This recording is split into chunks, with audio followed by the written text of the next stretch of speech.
think the major message would be to get ready. We're going to see an explosion over the next few years as we try and lift the productivity of our mining industry in Australia.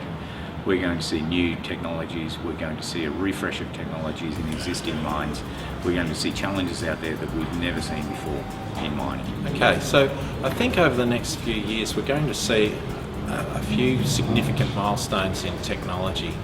We've got the vendors like Caterpillar and Komatsu starting to produce their load and haul mine automation solutions. Caterpillar have extended that whole concept through acquisition of shovel companies and drill systems and things like that.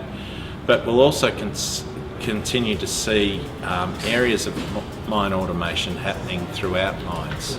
So there are two approaches that are starting to solidify now in the landscape, and that is islands of automation, and some companies starting to push towards an end-to-end solution. Yes, the voice of the future. I think it'll be in many ways similar to what we've seen lots of other take-up technologies. It'll go slow, slow, slow, and then it'll suddenly go fast, fast, fast.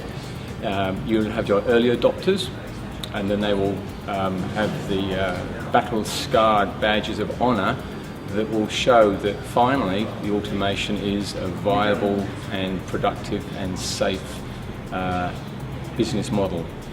And when that happens, then it will deploy much more quickly, so it'll be accelerated.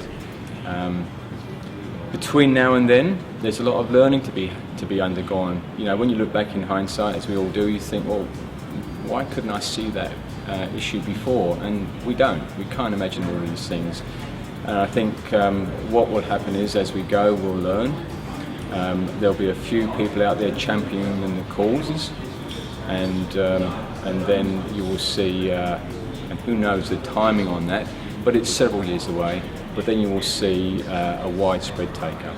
And then in the bringing together or the connectivity of different applications. So and where PitRAM I suppose fits in that is that it's a visual tool that allows you to see what's going on in a mine. So the more information that's able to be exchanged through the different systems to bring that into one centralised position allows an interface with the controllers and the people who are actually running the mine operations to see what needs to be done and when it needs to be done. So it's all about timeliness of information rather than having too much of information, and being able to use the information that's available now to act and respond to whatever needs. At the moment, the skill level on mine sites is probably around year 10, fitter level.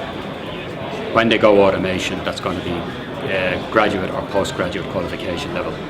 And I don't see actually any reduction in the workforce happening, because automation is, by its nature, requires a lot of people to look after. The jobs are different, but there'll probably be the same number of people.